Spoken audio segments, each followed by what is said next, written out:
जय हिंद दोस्तों। धाकड़ सर की पाठशाला में आप सभी का स्वागत है। आज हम पढ़ने वाले हैं हिंदी के जो महत्वपूर्ण प्रश्न है। ये पार्ट 2 है दोस्तों। पार्ट 1 आपके बीच में हो गया था और जो अभी आपकी वैकेंसी आ रही है 4th ग्रेड और वीडियो वाली, इसकी दृष्टि से ये महत्वपूर्ण प्रश्न है दोस्तों। अगर आप अभी इस यूट्यूब क्लास को स्किप कर दोगे तो फिर आप पछताओगे। तो ज़्यादा समय नहीं लूंगा मैं आपका, और हिंदी के एमसीक्यूज आपके बीच में लेके आया हूँ टॉप 50, जो सीधे सीधे परीक्षा की प्रश्न दृष्टि से अगर पूछे जा सकते हैं तो वो वही प्रश्न मैं आपके लिए लेके आया हूँ। तो क्लास को शुरू करते हैं। फर्स्ट टॉपिक है जैसे कि संज्ञा। गंगा शब्द में कौन सी संज्ञा है? तो गंगा जो शब्द है उसमें कौन सी संज्ञा है दोस्तों? तो व्यक्तिवाचक संज्ञा, व्यक्तिवाचक संज्ञा है। और गंगा एक विशेष नदी का नाम है, इसलिए क्या है? ये एक व्यक्तिवाचक संज्ञा है। नेक्स्ट, कि सेना शब्द में कौन सी संज्ञा है? सेना, सेना एक खुद नाम ही एक समूह को दर्शाता है, और ये कौन सी संज्ञा होगी दोस्तों? समूहवाचक संज्ञा। सेना किसी समूह का बोध कराती है, इसलिए समूहवाचक संज्ञा होगी। सोना और चांदी में कौन सी संज्ञा है? सोना और चांदी जो है ये द्रव्यवाचक संज्ञा है। और समझाने के लिए आपको बता दूं कि ये शब्द धातु या पदार्थ का बोध कराते हैं, और जो धातु या पदार्थ का बोध कराते हो वो किस में आएगी? द्रव्यवाचक संज्ञा में। दोस्तों ये उदाहरण वो लिए हैं जो डायरेक्ट आपकी एग्जाम की दृष्टि से सीधे सीधे यही प्रश्न पूछे जा सकते हैं। नेक्स्ट क्वेश्चन, कि अब सर्वनाम से देखते हैं। यह मेरी किताब है, यह किस प्रकार का सर्वनाम है? तो यह मेरी किताब है, ये निश्चित है कि ये किताब जो है ये मेरी ही है, तो ये कौन सा सर्वनाम हो जाएगा दोस्तों? निश्चयवाचक सर्वनाम। ये किसी निश्चित वस्तु की ओर संकेत करता है, इसलिए कौन सा सर्वनाम है? निश्चयवाचक सर्वनाम। कि कोई आ रहा है में कोई जो शब्द आया है ये किस प्रकार का सर्वनाम है? तो यह कोई पता नहीं है कि कौन आ रहा है, तो ये कौन सा सर्वनाम हो जाएगा? अनिश्चयवाचक सर्वनाम। हाँ दोस्तों, ये प्रश्न बस ऐसे ही सरल तरीके से अगर आपको ट्रिक पता हो गई कि कोई का मतलब हमें आइडिया नहीं है कि कौन आ रहा है, यह अनिश्चय है, निश्चय नहीं है, तो यह अनिश्चयवाचक सर्वनाम हो जाएगा। यह किसी निश्चित व्यक्ति या वस्तु का बोध नहीं कराता है। आप भला तो जग भला में आप किस प्रकार का सर्वनाम है? आप भला मतलब ये आपके लिए कह रहा है, तो जग भला ये आप शब्द है, ये निजी आपके लिए कह रहा है, तो ये कौन सा सर्वनाम हो जाएगा? निजवाचक सर्वनाम। यह स्वयं के लिए प्रयोग होता है, खुद के लिए प्रयोग होता है, निजवाचक निजी। अब विशेषण देख लेते हैं। विशेषण, लाल गुलाब में लाल कौन सा विशेषण है? ये लाल जो है ये कौन सा विशेषण है? तो ये गुणवाचक विशेषण है, क्योंकि इसने इसका गुण बताया है कि जो गुलाब है वो किस रंग का है। गुलाब जो है वो कौन से रंग का है? लाल। और लाल इसका विशेषता बताई है, तो ये कौन सा विशेषण हो जाएगा? गुणवाचक विशेषण। यह संज्ञा का गुण बता रहा है। संज्ञा जो है वो कौन सी हो गई इसमें? संज्ञा गुलाब। किसी व्यक्ति, जाति या स्थान के नाम को संज्ञा कहते हैं, तो ये गुलाब जो हो गया ये संज्ञा हो गई, और गुलाब के जो गुण बता रहा है वो कौन हो गया? लाल। तो लाल गुलाब हो गया, तो ये गुणवाचक विशेषण हो गया। दोस्तों आपको लग रहा होगा कि मैं शॉर्ट शॉर्ट तरीके से बता रहा हूँ, लेकिन जो इससे पहले वाली जो क्लास है उसमें मैंने संज्ञा, सर्वनाम, विशेषण, ये सब जो चीजें हैं ये थोड़ी डिटेल से बता दी है। तो आप फर्स्ट क्लास नहीं देखी है तो उस क्लास को भी देखें आप। नेक्स्ट, कि चौथा आदमी में चौथा कौन सा विशेषण है? तो ये जो है चौथा संख्यावाचक विशेषण है दोस्तों। कौन सा है? संख्यावाचक विशेषण। यह संख्या का बोध करा रहा है। चौथा आदमी, कितने आदमी हैं? चार। कि एक, पहला, दूसरा, तीसरा और चौथा, ये एक संख्या है, तो संख्यावाचक विशेषण है। कुछ दूध लाओ में कुछ कौन सा विशेषण है? कुछ दूध लाओ कि मतलब कितने लीटर लाना है? एक लीटर लाना है, दो लाना है, तीन, 10, 50, इसका कोई आइडिया नहीं है। कुछ लाओ, तो अनिश्चित और परिमाणवाचक विशेषण। मैंने पहली वाली क्लास में बताया था कि जो जिसका नाप तोल होता है, क्या होता है? नाप तोल, वो कौन सी आती है? परिमाण। याद रखना कौन किस में आता है? परिमाण। जैसे कि 1 किलो या 200 ग्राम या 500 लीटर,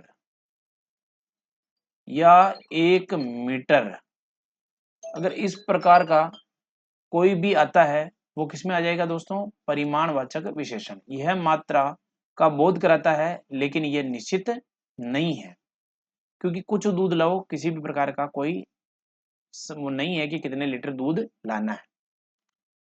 नेक्स्ट, कि राम दौड़ रहा है में कौन सी क्रिया है? तो राम दौड़ रहा में जो है वो अकर्मक क्रिया है दोस्तों। कौन सी क्रिया है? अकर्मक। इस क्रिया का कोई भी कर्म नहीं है क्योंकि वो राम दौड़ रहा है। नेक्स्ट, अध्यापक छात्रों को पढ़ाता है में कौन सी क्रिया है? तो इसमें द्विकर्मक क्रिया है। कौन सी है दोस्तों? द्विकर्मक। क्योंकि कैसे है कि इस क्रिया में दो कर्म है, एक तो छात्रों, एक पढ़ाता है। छात्रों और पढ़ाना, इसमें दो क्रियाएं हैं। कौन सी क्रिया हो जाएगी? द्विकर्मक। लिखवाना किस प्रकार की क्रिया है? तो प्रेरणादायक क्रिया है। लिखवाना जो है वो प्रेरणादायक क्रिया है, क्योंकि एक व्यक्ति दूसरे को लिखवा रहा है, वो प्रेरणा दे रहा है कि आप लिखो। तो कौन सी क्रिया हो जाएगी? प्रेरणादायक क्रिया।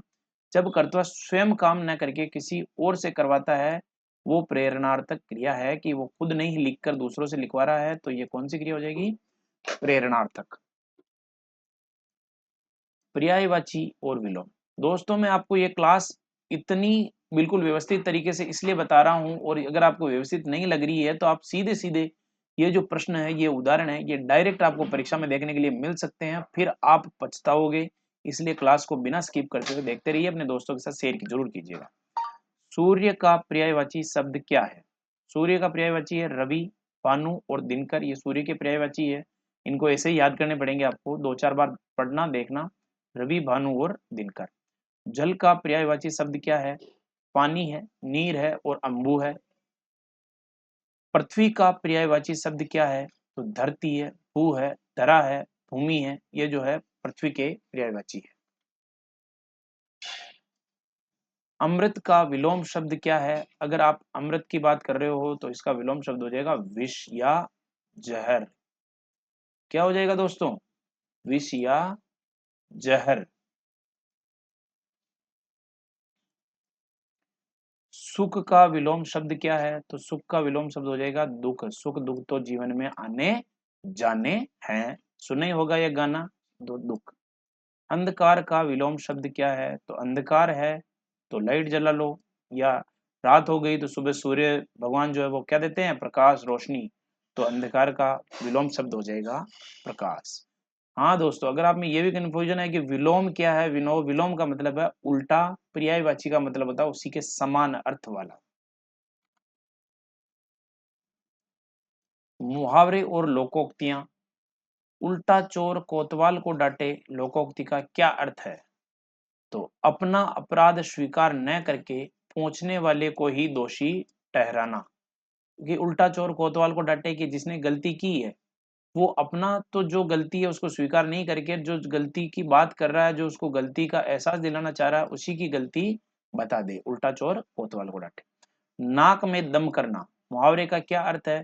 बहुत परेशान करना। दोस्तों इन मुहावरे जो है ये आपके एक एज ए बोनस नंबर लाएंगे। इनको एक बार ध्यान से पढ़ना, क्योंकि ये सामान्य दिनचर्या में ही काम में आते हैं कि उसने तो मेरे नाक में ही दम कर रखा है, मतलब उसको उसने बहुत परेशान कर रखा है। इस प्रकार से वहां एग्जाम में भी आप इस चीज को देखें, समझे, सोचें। कि अकल पर पत्थर पड़ना, मुहावरे का क्या अर्थ है? तो अकल पर पत्थर पड़ना का मतलब होता है बुद्धि नष्ट हो जाना। होनहार बिरवान के होत चिकने पात, लोकोक्ति का क्या अर्थ है? कि जो होनहार होता है उसकी प्रतिभा बचपन में ही दिख जाती है। दूध का दूध और पानी का पानी, मुहावरे का क्या अर्थ है? तो सुना ही होगा कि अभी दूध का दूध और पानी का पानी हो जाएगा, मतलब सही न्याय हो जाएगा। सही न्याय करना, दूध का दूध पानी का पानी होना। अब देख लेते हैं संधि। निसंदेह में कौन सी संधि है? तो निसंदेह में विसर्ग संधि है। कौन सी संधि है? विसर्ग संधि। और यहाँ जो है ये आप देख सकते हो, ये क्या लगा हुआ है? विसर्ग। ये जो लिखा होता है ये क्या होता है दोस्तों? विसर्ग होता है। तो ये कौन सी संधि है? विसर्ग संधि। विद्यार्थी का संधि विच्छेद क्या है? तो विद्या प्लस अर्थी, ये क्या हो गया? विद्यार्थी। और ये दीर्घ स्वर संधि का उदाहरण है। और ये कैसे हुई, इसकी पहले वाली क्लास में मैंने बताया है कि अ प्लस अ मिलकर क्या बनता है? आ, और ये विद्यार्थी हो गया दीर्घ संधि। पवन का संधि विच्छेद क्या है? पवन का संधि विच्छेद है पो प्लस अन, पवन। और यह अयादि संधि, अयादि स्वर संधि का उदाहरण है। अब देख लेते हैं समास। दसमुख में कौन सा समास है? तो बहुव्रीहि समास है दशमुख में। इसके 10 है मुख। क्या है? 10 है मुख, अर्थात कौन है? रावण। ठीक है, दसमुख ये दूसरा इसका अर्थ निकल रहा है, ये सब किसी तीसरे व्यक्ति अर्थात रावण को बताता है, इसलिए ये बहुव्रीहि समास है। राजा और रानी में कौन सा समास है? पहली वाली क्लास में बताया कि दोनों ही जो है वो अपना क्या निकालते हैं? महत्व रखते हैं दोनों शब्द। तो वो का क्या स्थिति हो जाती है? द्वंद्व समास। राजा रानी की जगह अगर आपके माता पिता हो, भाई बहन हो, तो ये भी किस में आ जाएंगे? भाई बहन भी हो गया तो किस में आ जाएगा? द्वंद्व समास में। ये दोनों पद क्या है? प्रधान है। यथाशक्ति में कौन सा समास है? तो यथाशक्ति में है दोस्तों अव्ययी भाव समास है। कौन सा है? अव्ययी भाव समास है, क्योंकि पहला पद है यथा, वो क्या है? अवयव है।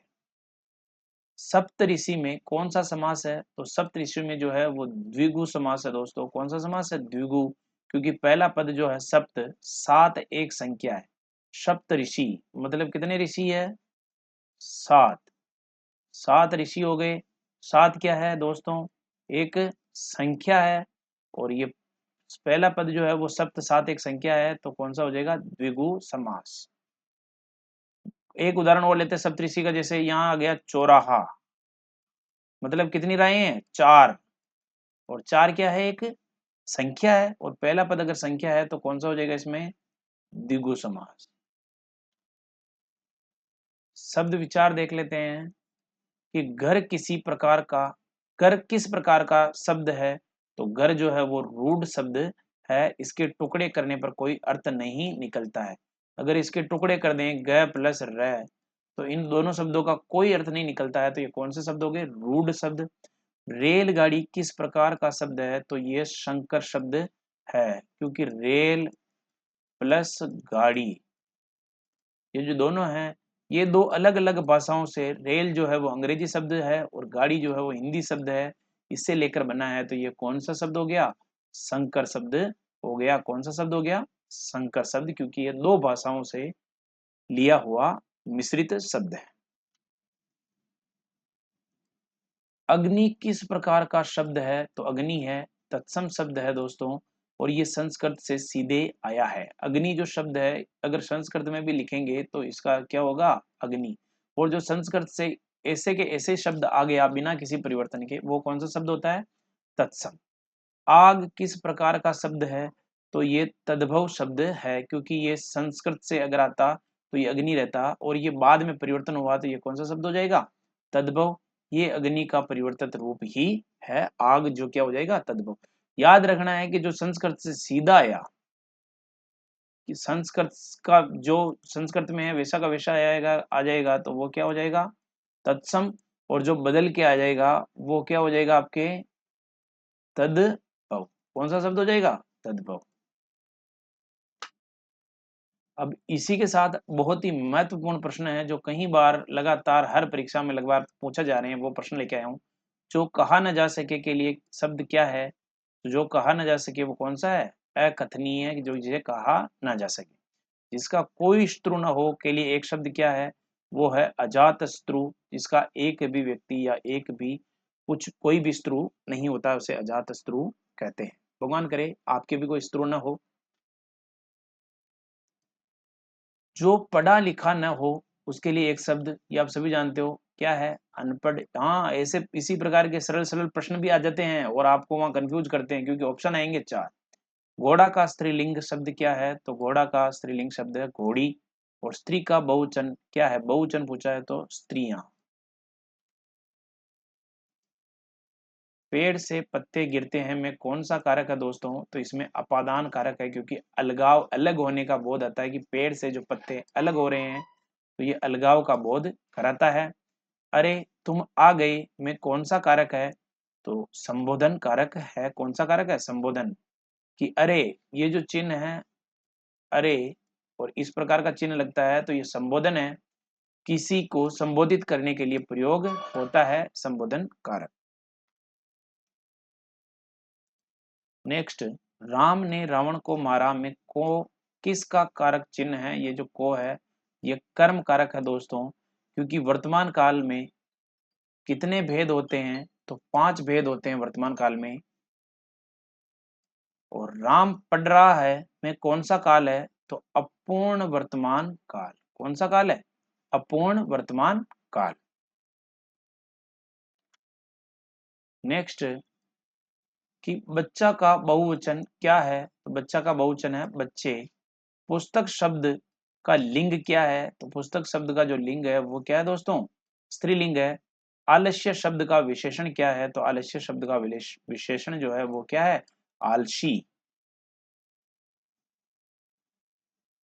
पुस्तक जो है वो क्या है? स्त्रीलिंग है दोस्तों। नेक्स्ट देख लो। अगर आप अभी तक क्लास देख रहे हैं तो इसका मतलब ये क्लास बहुत इंटरेस्टिंग है, और क्लास कैसी लग रही है तो आप YouTube के जो इसका कमेंट सेक्शन है उसमें जरूर बताइएगा। विज्ञान शब्द का विशेषण क्या है? तो विज्ञान शब्द का विशेषण है वैज्ञानिक। जो ईश्वर में विश्वास रखता हो के लिए एक शब्द क्या है? आस्तिक। ईश्वर में विश्वास रखने वाला कौन है? आस्तिक है, आस्था। अतिथि शब्द का बहुवचन क्या है? तो अतिथि शब्द का बहुवचन भी क्या हो जाएगा? अतिथि ही हो जाएगा। दोस्तों, मैं अगर आपने क्लास अभी तक सब्सक्राइब नहीं किया तो सब्सक्राइब कर दे, ताकि इसी प्रकार के वीडियोस आपको मिलते रहे बिना किसी देरी के। इसी के साथ हमारी आपकी क्लास आज की पूरी हुई, और आपने पूरी क्लास देखी, इसके लिए बहुत बहुत आपका आभार, और आशा है कि ये क्लास आपको पसंद आई होगी।